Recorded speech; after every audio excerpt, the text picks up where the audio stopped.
There's at least one area of agreement between this Republican analyst and this Democratic strategist. South Carolina is where campaigns get nasty. Let me respond. That's another lie. I never went bankrupt. It's another lie.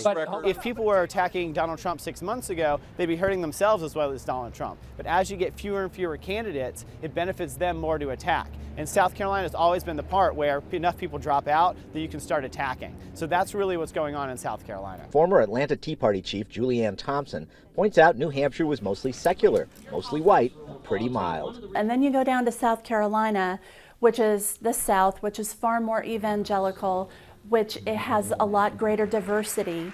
And also politics start to get a lot nastier as you get into South Carolina, a lot more volatile. It's absolutely a game change. The Democratic primary is completely different demographically than New Hampshire and Iowa. It's much more African American. The change in income is huge. It's a real change, and it's actually the first real primary because it's also fought through robocalls and on the air in a way that New Hampshire and Iowa aren't. When some 55% of South Carolina voters are black and Hillary's expected to have them mostly on her side, that would seem to settle the Democrats' race.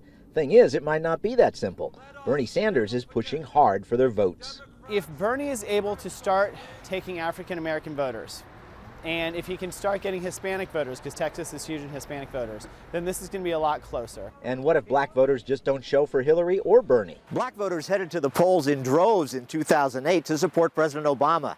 But their excitement this time around seems lukewarm at best. Meanwhile, the kids are just crazy for Bernie and his talk of revolution. The only thing that Hillary Clinton is promising is incrementalism, and that's just not that attractive. But when you're talking about revolution, you're going to throw out the system of big money and billionaires. That's something that young people who are mostly unemployed graduate students can really get behind. Thompson says if only they knew the real world of jobs and taxes. Versus looking through the rose-colored glasses of college and indoctrination of college professors, I think that they're going to change their mind on socialism. As for the Republican race, Democrat Turkheimer enjoys the possibilities. Oh, it's a clown car, and it's absolutely enjoyable until you start thinking that one of them is actually going to be the nominee. You know, you look at Ted Cruz and Donald Trump and this sort of race to the bottom on their side, and it doesn't really say great things in my mind about America, but it should say good things about our chances in the general election. Thompson definitely gets what's driving support for the outsiders this year. I understand that anger.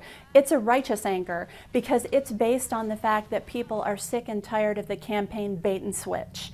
They're tired of politicians who campaign one way and govern another. And that's not, that whole idea of insurgency is not something that's exclusive to the Republican Party. You're seeing that in the Democratic Party as well. Trump and Cruz continue leading the polls, but Turkheimer is keeping a wary eye on Marco Rubio. Rubio is actually the Republicans' most scary candidate for Democrats. He's the one who's most on point, most on message, sometimes a little bit too much on message. And he's the one that can really capture the youth vote, especially if he's going up against someone like Hillary.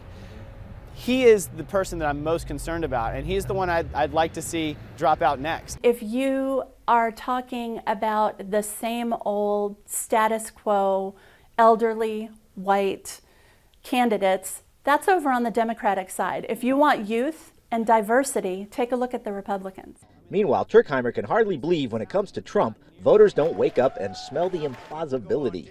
There is something that actually happens with politicians is, yes, they want to say what people want to hear, but they also in the back of their head think, can I govern based on this? And he doesn't have to worry about that at all. He doesn't even care.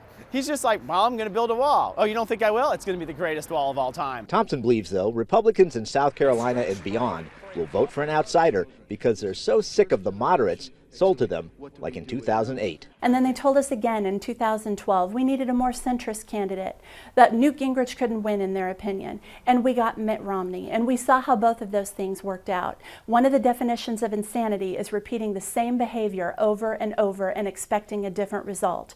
To win an election, you do not run away from conservatism. You message it and you sell it. Paul Strand, CBN News. To go to a private clinic or go to the